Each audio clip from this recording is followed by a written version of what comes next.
ভোটের মুখে আবারও নেশার ব্রাউন সুগার সহ আটক কুখ্যাত নেশা পাচারকারী কৌশিক দাস। আসন্ন লোকসভা নির্বাচনের প্রাক মুহূর্তে গোপন খবরের ভিত্তিতে সিপাহীজলা ত্রিপুরা জেলার যাত্রাপুরে থানা পুলিশ কৌশিক দাস নামে এক কুখ্যাত নেশা পাচারকারীকে আটক করতে সক্ষম হয়। তার সাথে পাওয়া গিয়েছে 11 গ্রাম উন্নত মানের নেশার ব্রাউন সুগার, যার বাজার মূল্য প্রায় 50,000 টাকা বলে পুলিশ সূত্রে জানা গিয়েছে। এছাড়াও আটক করা হয়েছে কুখ্যাত নেশা পাচারকারী কৌশিক দাসের বাইকটিও। যাত্রাপুর থানার ওসি সুব্রত দেবরাজ জানান, গোপন খবরের ভিত্তিতে নেশা পাচারকারী কৌশিক দাসকে ধরার জন্য বিশাল পুলিশ বাহিনী নিয়ে থানার পাশে নির্দিষ্ট জায়গায় ওত পেতে বসে থাকেন তিনি। কিছুক্ষণ পর সোনামুড়ার দিক থেকে বিলোনিয়ামুখী বাইপাস সড়ক ধরে কুখ্যাত নেশা পাচারকারী কৌশিক দাস বাইক নিয়ে দ্রুত বেগে যাচ্ছিল বিলোনিয়া মনোরমুখ তার বাড়িতে। তখন ওসি সিগন্যাল দিয়ে তার বাইকটি আটকিয়ে তল্লাশি চালিয়ে 11 গ্রাম উন্নত মানের নেশার ব্রাউন সুগার উদ্ধার করে তাকে থানায় নিয়ে যায়। তাকে জিজ্ঞাসাবাদ করে আরো বেশ কিছু তথ্য পায় পুলিশ। অভিযুক্ত কুখ্যাত নেশা পাচারকারী কৌশিক দাসের বিরুদ্ধে পুলিশ এনডিপিএস ধারায় মামলা নিয়ে শনিবার তাকে পুলিশ রিমান্ড চেয়ে আদালতে সোপর্দ করা হয়েছে বলে পুলিশ সূত্রে জানা গিয়েছে। ত্রিপুরা থেকে Vikram কর্মকারের report, XTV Bangla.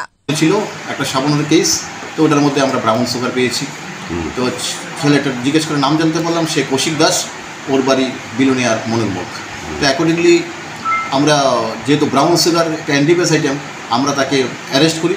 Brown সুগারটা ওজন করে দেখলাম এটা 10.980 গ্রাম, এটা একটা কমার্শিয়াল কোয়ান্টিটি। তো আমরা তাকে অ্যারেস্ট করেছি, একটা স্পেসিফিক এনডিপিএসে আমরা কেস নিয়েছি। কালকে তাকে কোর্টে ফরওয়ার্ড করবো এবং রিমান্ডে আনবো। রিমান্ডে এসে আমরা টোটাল থরো ইন্টারভিউশন করে তার বাকি যে চেইনটা ব্রেকআপ করার জন্য চেষ্টা করেছি। আমরা তার বাইকটা সিজ করেছি, মোবাইলটা সিজ করেছি, আমরা ইনভেস্টিগেশন করছি। নেশার বাজার মূল্য কত হইতে পারে নেশার সামগ্রী?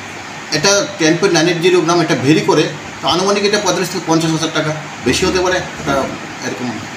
আচ্ছা, চলতি বছরে আপনার নেশার সামগ্রী এবং আসামি কতজন গ্রেপ্তার করছেন? আমরা এই বছর 2024 এখন অবধি আমরা 981 কেজি গাঁজা সিজ করেছি এবং 2410টি বোতল ফেন্সিডিল এবং অন্যান্য কফ সিরাপ আমরা সিজ করেছি এবং এগুলির জন্য আমরা 9টা স্পেসিফিক এনডিপিএসের কেস নিয়েছি এবং এইসব কেসগুলিতে আমরা অলরেডি 16 জনকে আমরা অ্যারেস্ট করে কোর্টে পাঠিয়েছি। তারা এখন সবাই জেসিতে আছে।